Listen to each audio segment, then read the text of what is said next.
I always knew I was treated differently. Not worse in obvious ways. Not better either. Just managed. Positioned.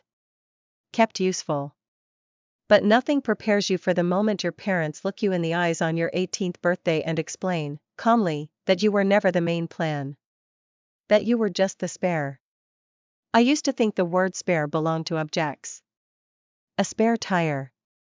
A spare key. Something you keep in the trunk or the junk drawer and only remember when the main thing fails. I didn't realize you could be raised as one. My 18th birthday was a Tuesday. That's the kind of detail my mother loved because it gave her something to complain about, something to polish into a story. 18 on a weekday, she sighed the week before, like the calendar had personally insulted her. I wanted to do something big, but your father says we have to be sensible. Still. We're going to make it special. You only turn 18 once. She said that a lot. We're going to make it special. The we always meant her. The special always meant an audience. If you looked at our family from the outside, we were one of those houses you assume smells like vanilla candles and good intentions. Trim lawn. Matching wreaths on the front door depending on the season. A porch swing nobody used. Family photos in the hallway, the kind where everyone is smiling like they're auditioning for a toothpaste commercial. And we did smile. We smiled so well. I was good at it. I learned early that smiling was currency in our house. Smile and mom didn't cry. Smile and dad didn't stare through you like a malfunctioning appliance. Smile and my older sibling, Ava, didn't roll her eyes and tell me I was making it weird. Ava was the sun in our family. Everything bent toward her. Her moods, her plans, her needs. I was not the sun. I was the orbit. The weeks leading up to my birthday felt like walking toward a door I'd never been allowed to open. I didn't know what was on the other side, but I'd been told my whole life it was dangerous. When I was younger, dangerous meant crossing the street without holding my mother's hand. Later it meant going to a friend's house without telling her exactly who would be there. Then it meant applying to colleges more than 30 minutes away. Then it meant getting a job. Dad's version of dangerous was quieter. Independence is expensive, he used to say, like he'd invented the phrase. People romanticize struggle. They don't understand how the world works. He said it when I asked about a checking account. He said it when I asked if I could take driver's ed with my classmates. He said it when I asked if I could stay after school for debate club. Not everyone needs extracurriculars, he told me. You need to focus on what's in front of you. What was in front of me was usually a sink full of dishes. Or my mother's face, tight and shiny with something between stress and triumph, as she handed me a list of chores while she talked to her friends on speakerphone about how helpful I was. Or Ava's laundry basket at the bottom of the stairs. Just take it up when you go, Mom would call, not looking away from her phone. You're going upstairs anyway. I wasn't going upstairs. I would go upstairs because she told me to. That was the difference. I didn't resent Ava in the simple way people probably expect. It wasn't that clean. Ava could be funny. She could be kind in small doses, the way someone is kind when it costs them nothing. She could also look at me like I was a dog that had wandered into the wrong yard. Sometimes I caught her watching our parents the way you watch weather.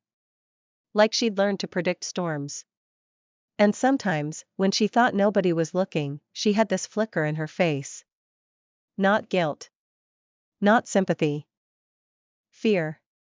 She knew what happened to people who stopped performing. I think that's why she never did. My birthday dinner was planned with the same careful choreography as everything else in our house. My mother ordered my favorite cake even though she never remembered my favorite anything without checking notes. Vanilla sponge, strawberries, whipped cream. She told the bakery it was for my baby, then corrected herself with a laugh. Well, not a baby anymore. Dad made a point of paying for it in front of the cashier, like it was proof of love. Ava came home for the occasion. She'd moved out the year before into an apartment closer to campus, which was what she told people. What she told me, once, late at night when she'd called because she couldn't sleep, was different. I couldn't breathe there, she said. Her voice was soft, almost embarrassed. Don't tell them I said that. I didn't. I never told them anything. Our dining room was staged. There were candles and cloth napkins like it was a holiday. Mom had even put out the fancy plates, the ones we weren't allowed to touch because they're for special occasions. She loved the idea of special occasions. She loved them more than she loved what they were supposed to mean. The guests were her picks.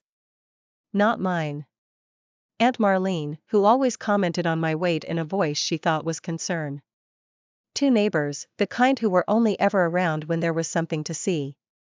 And my grandparents on Dad's side, quiet and tight-lipped, who treated emotions like a mess you cleaned up quickly. Mom floated through the evening like a hostess on a stage. Can you believe they're 18? She kept saying, patting my shoulder like she was showing off a product. It goes so fast. I get emotional. Her eyes would glisten on cue. She'd dab them with a napkin. People would murmur and smile. Dad would put a hand on her back and look like a man carrying a heavy burden. I sat at the table and did what I always did. I smiled at the right times. I laughed when someone made a joke about adulthood. I said thank you when Dad handed me a card, thick and official. Open it, Mom urged. Inside was a crisp $50 bill and a handwritten note from my mother in her perfect looping cursive. We're so proud of the adult you're becoming. 18 is the start of real responsibility. We love you. The word sat there like a dress mannequin. Pretty. Empty. $50. Not because $50 was bad. Not because I expected anything extravagant. But because I knew what Ava got when she turned 18. A laptop. A necklace. A weekend trip with friends that my parents paid for as a graduation present early, because Mom liked to brag. And I knew why I got 50. $50 was symbolic. It was easy to show. It was something my mother could tell people about. It wasn't something that gave me options. Dad watched me when I pulled it out, like he was monitoring my reaction for something he could correct. Very generous, Aunt Marlene said loudly, as if it was for the neighbors. Dad nodded once. We believe in earning. It builds character. Mom leaned in and kissed my cheek. We've given you everything that matters, she whispered. It sounded like a vow. Or a warning. After dinner, the guests drifted into the living room for coffee. Mom put on music. The neighbors gushed about how close we seemed. Dad made his work stories sound heroic. Ava sat on the arm of the couch, scrolling on her phone, smiling now and then like she was visiting a zoo enclosure she used to live in. I carried plates to the kitchen because that's what my hands did when they didn't know what else to do. Mom followed me. Leave those, she said, but her tone didn't match her words. She watched me stack the dishes, watched me rinse off crumbs. She liked the image of me being the kind of child who helped without being asked. Because she could use that later. Come here, she said, softer now. She shut the kitchen door behind her. Dad's footsteps came next. Heavy, deliberate. The sound of a man arriving to deliver the verdict. My stomach tightened in a way I knew too well. That bodily sense that your life is about to be rearranged and you will be expected to say thank you. Dad leaned against the counter like we were about to negotiate business. Mom perched on a stool, folded her hands, and smiled with her lips only. Ava didn't follow. Ava never followed. Ava disappeared when it got real. Happy birthday, Dad said again. No warmth. Just the phrase. Thanks, I said, automatically. He nodded toward the hallway. We should talk. Mom let out a small laugh, like this was a funny little tradition.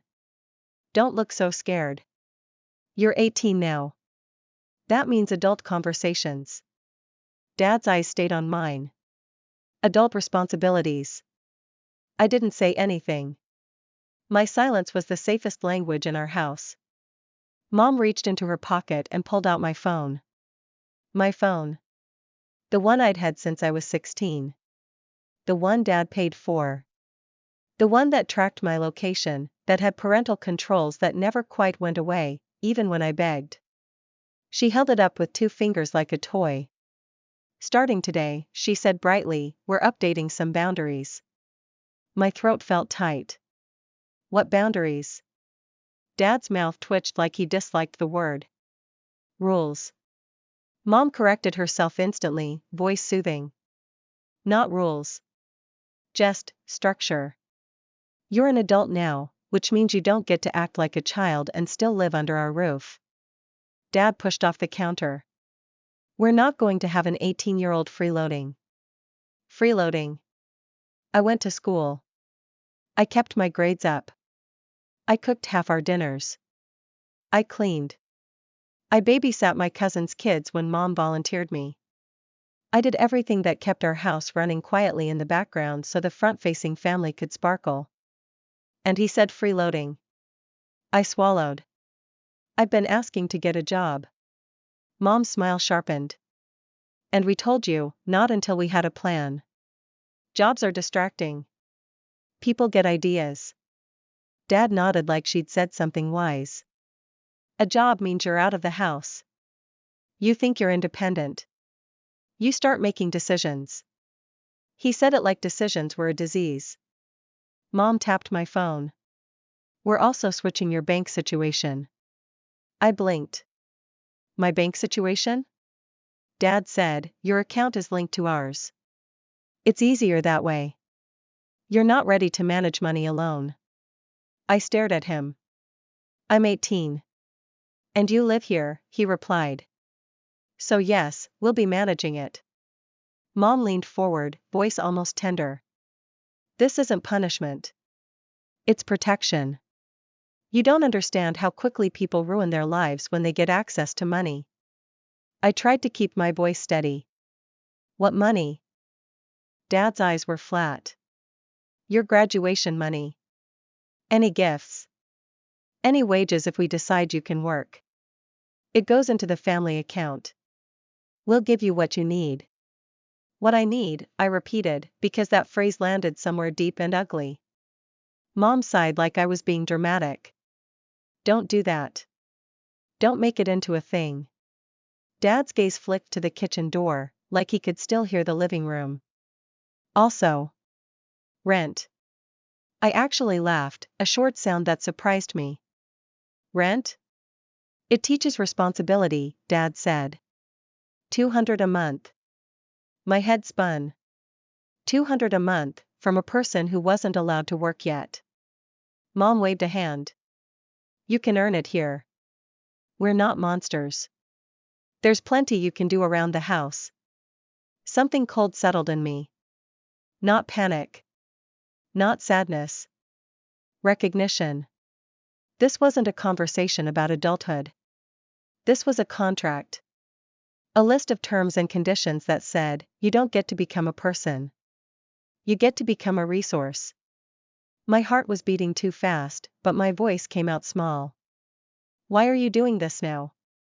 Dad didn't hesitate. Because you're 18. The excuses are gone. Mom smiled again, but her eyes were sharp. Because we've been patient. We've let you be a kid. But that's over. I stared at them, and I realized they were waiting for something.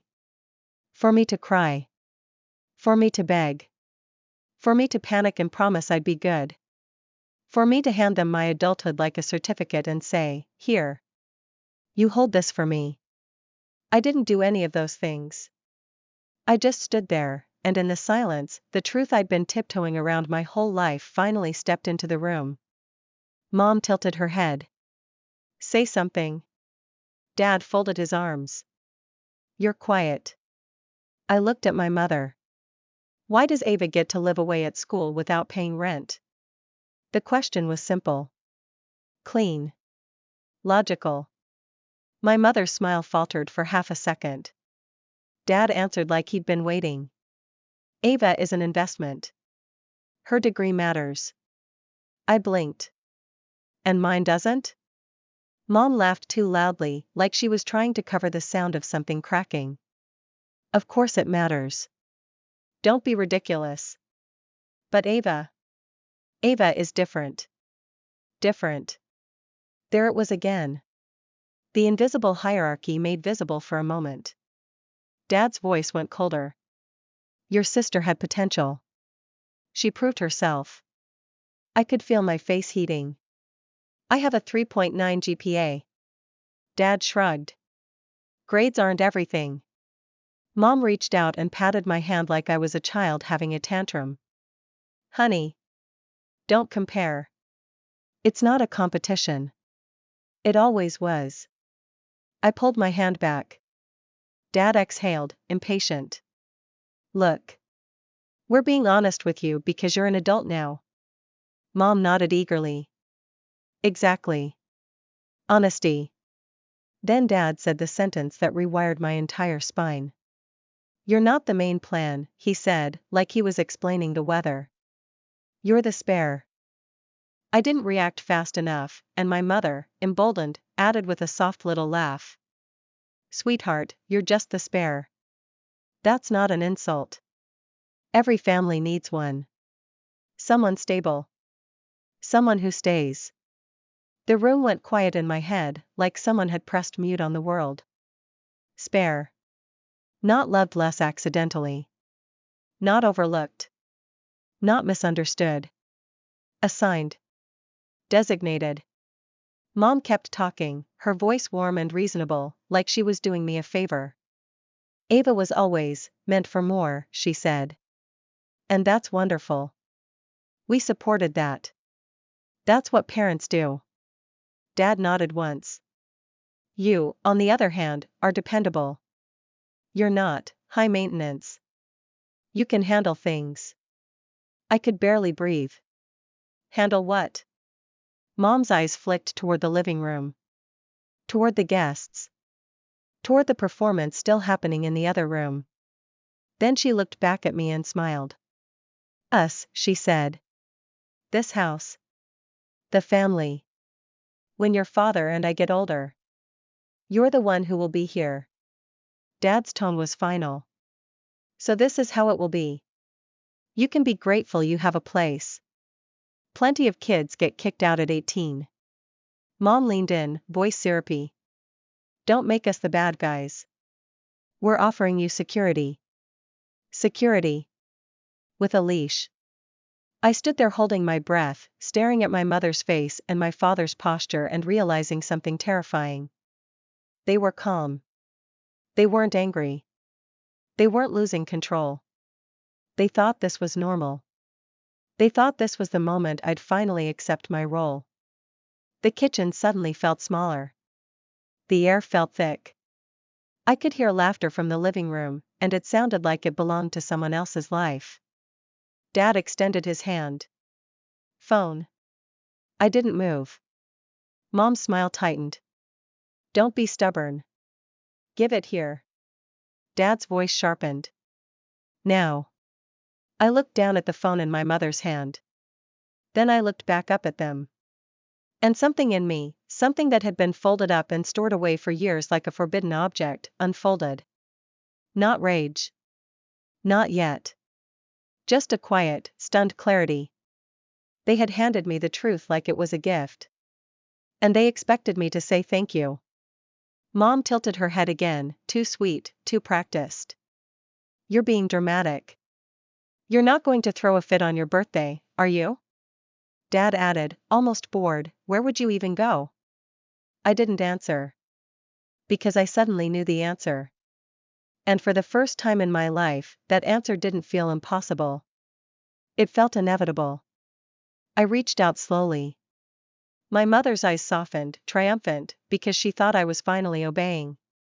She placed the phone into my hand like a reward. I took it.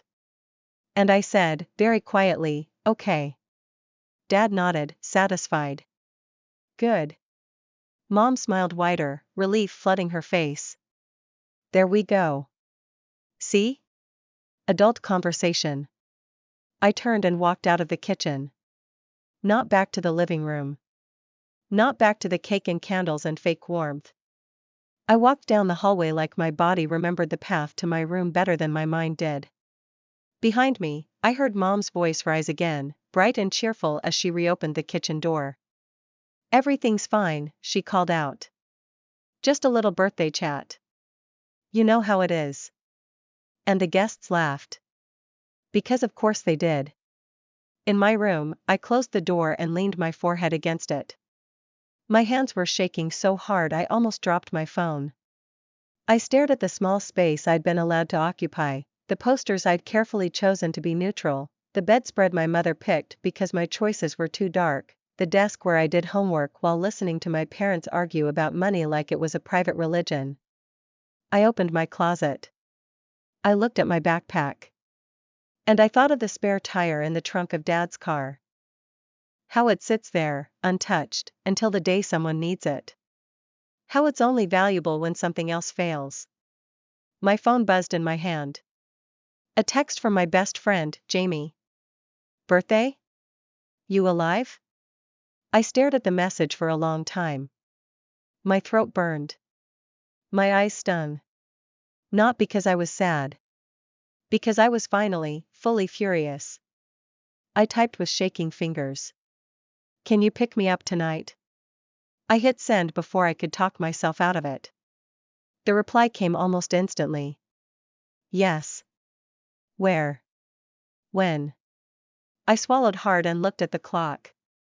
The dinner downstairs was still going. The performance still had another hour, maybe 2. My parents would want me to come out, smile, thank everyone, pose for pictures. They would want proof. I wiped my face with the sleeve of my shirt and typed again. "After they go to bed. I'll text you." I set the phone down, then immediately picked it back up again, like if I didn't hold it I might float away. My heart was racing.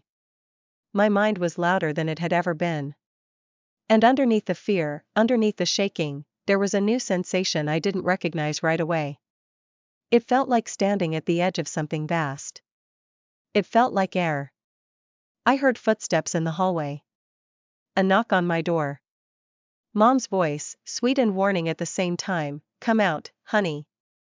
Everyone wants to take pictures." I stared at the door. I stared at my backpack. And I realized this was the moment my life usually snapped back into its assigned shape. This was where I would swallow everything and go smile. This was where I would agree to be the spare. I took a slow breath. "Coming," I called, making my voice light. Then, quietly, I opened my desk drawer and pulled out the envelope I'd been hiding. It had my social security card and birth certificate copies I'd managed to get from a school paperwork day when Mom was distracted. I'd told myself I was being responsible. Now I understood what I'd really been doing. Preparing for escape without admitting it. I slid the envelope into my backpack. I zipped it up. Then I went downstairs, put on my smile, and took the pictures. Because that's what spares do. They perform. They wait. They survive. And then, when nobody is looking, they leave. Everyone left by 10. The neighbors hugged my mother like she'd done something heroic. Aunt Marlene told me to be good to your parents in a tone that sounded suspiciously like a warning. My grandparents kissed my cheek and said nothing at all, which was their specialty. Ava disappeared with a mumbled excuse about an early class. Mom locked the door behind the last guest and leaned against it, exhaling dramatically. "Well," she said, stretching the word. "That went beautifully." Dad glanced at his watch. "It's late." The candles were still burning on the table. Half-eaten cake sat in the center like evidence. I stood near the stairs, backpack already hidden behind my bed upstairs, my heart thudding so loudly I was sure they could hear it. Mom turned to me. "Go clean up. We'll talk more tomorrow." There it was. "We'll talk more tomorrow." The phrase that meant, you don't get to process tonight, but you will comply later. "Okay," I said. Dad's eyes narrowed slightly, as if he sensed something off but couldn't quite name it. "Don't stay up all night on that phone." "I won't." Mom smiled, satisfied, and headed toward their bedroom. Dad followed, flipping off lights as he went. The house settled into its nighttime noises. Pipes ticking. The fridge humming. The quiet weight of a place that had never felt like mine. I waited. Not 5 minutes. Not 10. An hour. I lay on my bed staring at the ceiling, listening for movement. My body was buzzing like it was plugged into something too strong. I kept thinking of Dad's voice. You're the spare. I didn't cry. I think some part of me had already cried all the tears this situation deserved, years ago, in smaller, quieter moments that didn't look important at the time. When the house finally went still, I moved. I packed fast, but carefully. I'd rehearsed this in my head 1,000 times without admitting it. Clothes. Toothbrush. The envelope. My old laptop Dad never bothered to monitor because he thought it was outdated. A hoodie Jamie had left at my house once and never asked for back. I paused at my bookshelf. I took one book. The one I reread when I needed to remember that other lives existed. That was it. I slung the backpack over my shoulder and opened my bedroom door. The hallway felt longer than usual. Each step was loud in my ears. I froze when a floorboard creaked near my parents' room, holding my breath until the silence returned. At the front door, I slipped my shoes on slowly, wincing when the rubber squeaked against the floor. I unlocked the door. It clicked. The sound felt enormous. I waited. Nothing. I opened it and stepped outside. The air was cool, sharp, real. My lungs filled in a way they never had inside that house. I pulled the door shut behind me without locking it. Not as a gesture. Just because I didn't want to touch it again. Jamie's car was parked down the block, engine off, hazard lights blinking once, twice, gone. I walked. Every step felt like I was walking out of my own skin. When I reached the car, Jamie leaned over and unlocked the door. Get in, they whispered, like we were committing a crime. I got in. The door shut. Jamie didn't ask questions. They just started the car and pulled away from the curb. Only when the house disappeared in the rearview mirror did my hands start to shake. Holy shit, Jamie said softly. You okay? I stared straight ahead. No. Good, they replied. Because if you said yes, I'd know you were lying. I let out a sound that might have been a laugh or might have been something breaking. We drove in silence for a few minutes, the streetlights sliding past like checkpoints. Do you want to tell me what happened, Jamie asked carefully, or do you want to not talk and just exist? They said I was a spare, I said. Jamie's jaw tightened. They what? They said it like it was normal. Like I was supposed to understand. My voice wobbled, then steadied. Like it was my job. Jamie's hands gripped the steering wheel.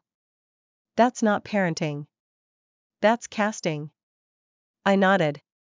We pulled into Jamie's driveway. Their house was dark except for a light over the garage.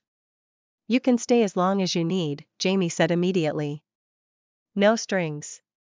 No explaining. I swallowed. Thank you. Inside, the guest room smelled like clean laundry and nothing else. No expectations. No surveillance. Jamie handed me a blanket. I'll be in the living room. Text if you need anything. When they left, I sat on the edge of the bed and finally let my head drop into my hands. Not sobbing. Just breathing. I slept for maybe 3 hours. My phone exploded at 6:17 a.m. Mom, where are you? Mom, this is not funny. Dad, get home now. Mom, you are being incredibly selfish. I stared at the screen, my pulse ticking behind my eyes. I didn't respond. At 6:32, the call started. I turned the phone off. When I woke again, it was almost noon. I had 12 missed calls. 17 texts. 3 voicemails. Jamie knocked softly and handed me coffee. Brace yourself, they said. They've been calling my phone too. My stomach dropped. What did they say? Jamie hesitated. Your mom cried. A lot. Your dad asked if I was influencing you. Of course he did. I turned my phone back on. The newest message was from Dad. You have until tonight to come home. After that, you deal with the consequences. I felt something cold and familiar slide into place. Control. I texted back before I could overthink it. I'm safe. I need space. Please don't contact me right now. The reply came instantly. You don't get to set terms. Then my bank app notified me. Balance, $0. My chest went hollow. I logged in again, hands shaking. The account was frozen. Or emptied. Or both. Jamie watched my face. What? They took it, I said. All of it. How much was in there? Everything I had. Jamie swore. That's illegal. It's joint, I said numbly. They made sure it was. Another message came through, like they could sense the moment I realized. That's what happens when you bite the hand that feeds you. My vision blurred. Then came the email. From Dad. Subject, adult choices. It was long. Clinical. Every paragraph a justification. He wrote about sacrifice and respect. About how they'd protected me from failure. About how I was ungrateful and immature. About how leaving without permission proved I wasn't ready for independence. He ended with, You are welcome back under our roof when you are prepared to follow our rules. Otherwise, we will consider this a voluntary departure. Voluntary. Like I'd just wandered off because I felt like it. By mid-afternoon, the smear campaign began. My aunt texted me. Your mother is devastated. How could you do this to her on your birthday? A family group chat lit up with messages I'd never been invited to before. We're worried about you. Your parents are only trying to help. Running away solves nothing. Running away. Like I was 14 with a backpack and a fantasy. Not an adult responding to being told their life had already been assigned. Mom showed up at Jamie's house at 4. She didn't knock. She rang the bell over and over until Jamie's dad answered. I watched from the hallway as my mother cried loudly, clutching her chest. My baby ran away, she sobbed. I don't know what they've gotten into. I'm terrified. Jamie's dad looked confused. They're inside. They're safe. Mom's eyes snapped up. The tears vanished instantly. There you are, she said, pushing past him like she owned the place. Her gaze locked onto me. Look at you, she said, voice trembling. Do you have any idea what you're doing to me? Jamie stepped between us. You need to leave. Mom ignored them. I raised you, she hissed, dropping the performance. I gave up everything for you. You controlled everything, I said quietly. Her face hardened. Don't rewrite history. Dad arrived 10 minutes later. He didn't raise his voice. He didn't cry. He stood in the living room and looked at me like a problem that had become inconvenient. You've embarrassed us, he said. Do you know how this looks? I don't care how it looks, I replied. He frowned, genuinely puzzled. That's the problem. Mom stepped closer. Come home. We'll forget this ever happened. I shook my head. Dad's jaw tightened. Then you're on your own. No money. No insurance. No help. Don't come crawling back. I met his eyes.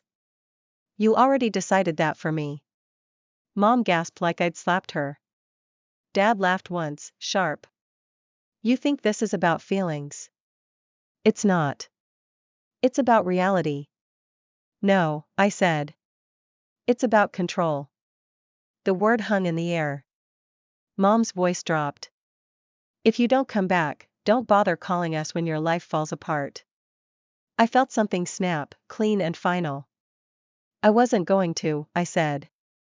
Dad stared at me, really stared, like he was seeing a stranger. Fine, he said finally. Make your choice. I already did. They left without another word. That night, I learned the full plan. Ava called. She didn't yell. She didn't guilt me. She sounded tired. They were going to have you help pay for my loans, she said quietly. And stay home. Dad said it made sense. You don't need to move out. I closed my eyes. So that's it, I said. I was the retirement plan. Silence. I didn't know they said it like that, Ava whispered. I thought of her apartment. Her freedom. Her fear. I believe you, I said. But I'm done. She exhaled shakily. They're furious. They think you'll crack. I won't, I said. When I hung up, I sat on the floor of the guest room, my back against the bed. I had no money. No family support. No safety net. But for the first time, the future felt like something that hadn't already been stolen. The spare had left the trunk. And the people who depended on it were starting to panic. The panic didn't come all at once. It crept in sideways, disguised as concern. 3 days after my parents showed up at Jamie's house, my school counselor emailed me asking if I was safe. My part-time job manager pulled me aside and said my father had called to verify my stability. My phone number somehow ended up in the hands of relatives I hadn't spoken to in years. Everyone suddenly cared. Not about me. About control snapping loose. The real confrontation happened a week later, and it wasn't planned. That's what made it worse. I was at work, stacking shelves in the back, headphones in, trying to focus on something simple and finite. Jamie had helped me open a new bank account that morning. I'd deposited the cash tips I'd been saving in a jar for years. It wasn't much, but it was mine. For the first time, money didn't feel like a leash. My manager tapped my shoulder. There's someone here to see you. I turned, already tense. Dad stood at the end of the aisle. No warning. No permission. Just him, hands folded neatly, face calm like he was waiting for a meeting to start. My stomach dropped so hard it felt like gravity shifted. I'm working, I said. I'll be quick, he replied. My manager hovered, uncertain. Dad gave him a reassuring smile, the one that said I'm reasonable, I'm respectable, you can trust me. I took my headphones off and followed Dad outside because the alternative was him causing a scene. The parking lot was bright and unforgiving. He didn't waste time. You've made your point, he said. This has gone far enough. I told you not to contact me. You don't get to dictate terms, he said again, like he was reciting a mantra. We're your parents. You're my parents, I corrected. You're not my owners. His mouth twitched. You're being dramatic. I laughed, sharp and bitter. You emptied my bank account. You left, he snapped. Actions have consequences. So does abuse. That did it. His face hardened completely. Careful, he said. That word has meaning. So does spare, I shot back. For a second, something ugly flickered behind his eyes. Not guilt. Annoyance. Like I'd quoted a policy he hadn't meant for me to read. You took that out of context, he said. You always do this. You hear what you want and ignore the bigger picture. The bigger picture where my life belongs to you? You're exaggerating. No, I said, my voice shaking now. I'm finally seeing it clearly. He stepped closer. You are making a mistake that will follow you for the rest of your life. I looked at him and realized something terrifying and freeing at the same time. He wasn't worried about me.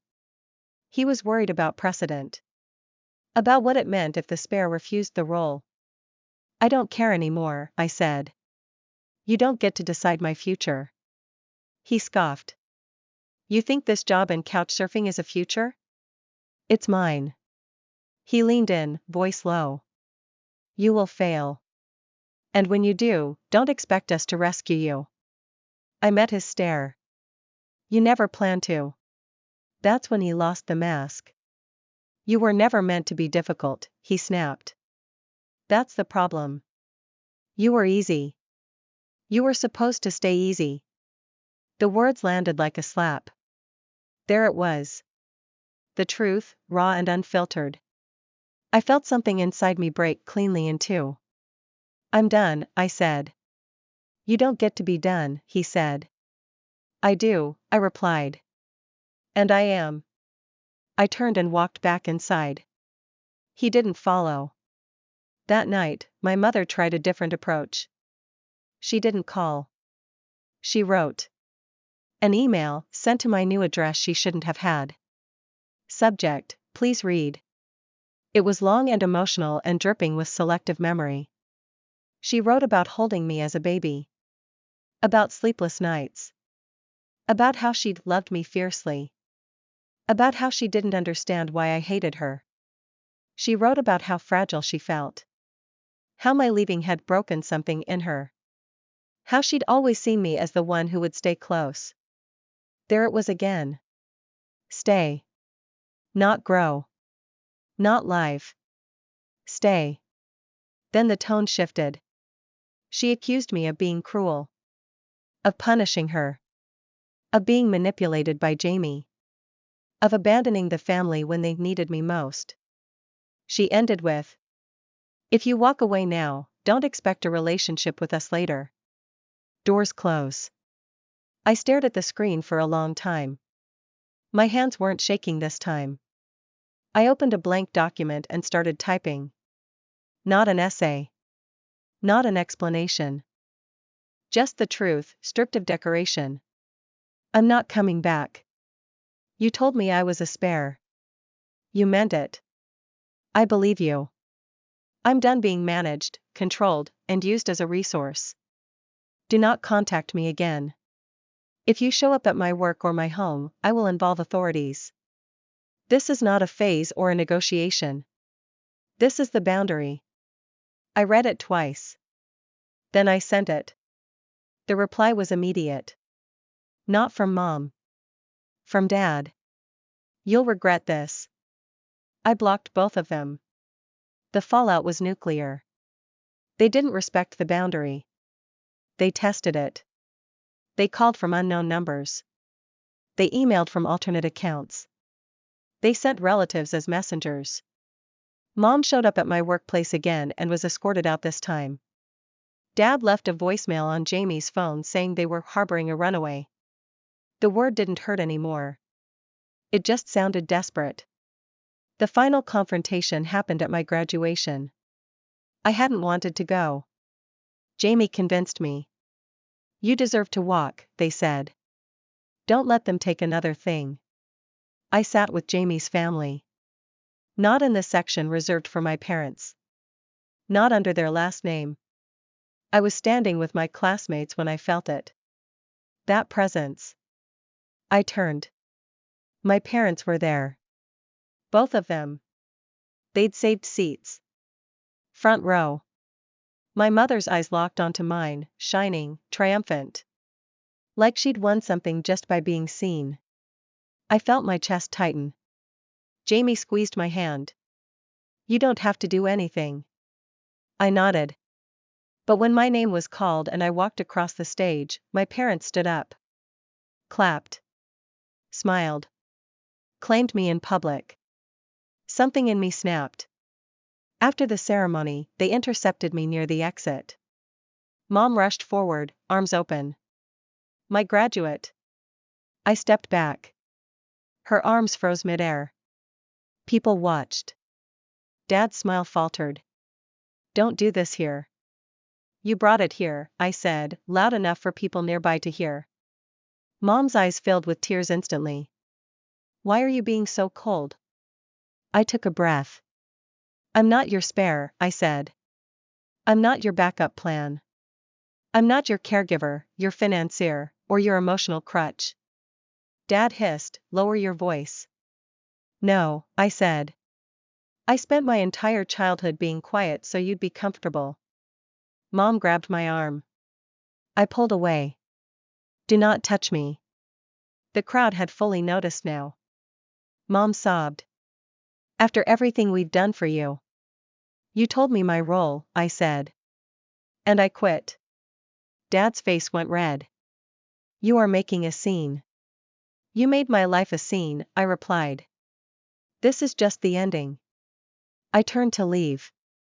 Mom screamed my name. I didn't look back. Not once. That was the moment the door closed. Not slammed. Closed. Locked. Stop. No contact doesn't feel dramatic when it finally happens. It feels quiet. Too quiet at first. The day after graduation, I woke up expecting chaos. A knock. A voicemail. Some new angle of attack. My body stayed braced for impact like it had learned to do its whole life. Nothing came. For 12 hours. Then 24. Then a week. The silence was unsettling in a way I hadn't prepared for. Not because I missed them, but because my nervous system didn't know what to do without constant threat. I kept reaching for my phone, not to call them, but to check if something bad had happened because I wasn't managing it anymore. That was the hardest realization. They had trained me to believe their crises were my responsibility. Without that weight, my days felt strangely empty. Like standing in a room after a loud machine shuts off and your ears keep ringing because they forgot what quiet sounds like. The practical consequences came fast. I stayed with Jamie's family for a month. Long enough to save, long enough to breathe, long enough to learn what it felt like to exist in a house where nobody tracked my movements or monitored my tone. Jamie's mom asked if I wanted dinner. Not if I had earned it. Not if I was helpful. Just if I wanted it.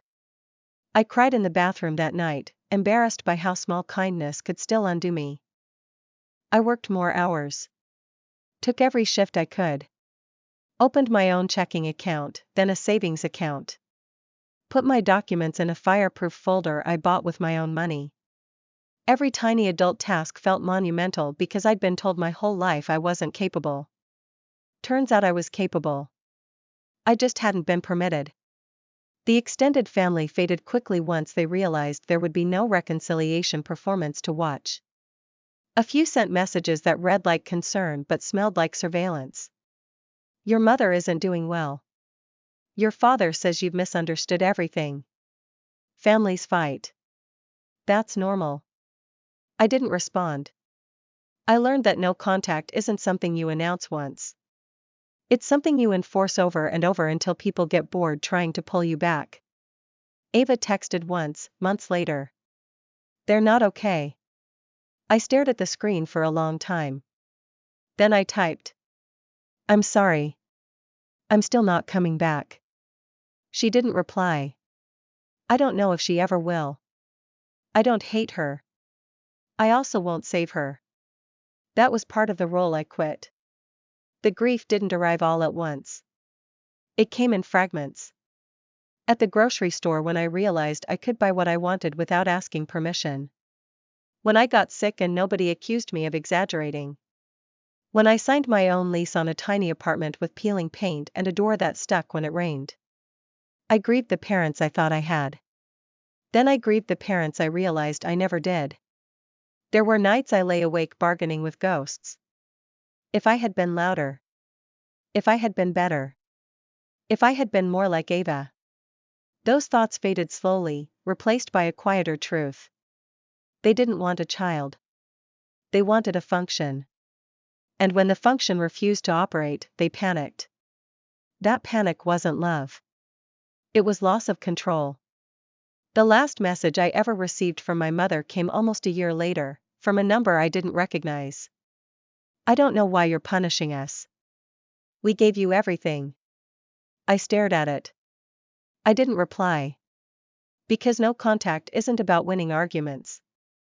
It's about refusing to keep bleeding in the same place. I blocked the number. That was it. No grand speech. No final explanation. Just a door that stayed shut. Today, my life is small in ways that feel honest. I work. I pay my bills. I eat dinner at odd hours. I laugh too loudly sometimes because nobody tells me to quiet down. I choose who knows me. Sometimes I still feel the old reflex kick in when someone raises their voice. Sometimes I apologize too quickly. Sometimes I catch myself planning for disasters that aren't coming. Healing isn't clean. But it's mine. I keep a spare tire in my car now. Not because I'm afraid of breaking down. But because I understand the difference. A spare is meant to be used. A person is not. I wasn't born to be someone else's backup plan. I wasn't put on this earth to stay small so others could feel secure. Walking away didn't make me cruel. It made me real. And that's the one thing they never prepared me to be.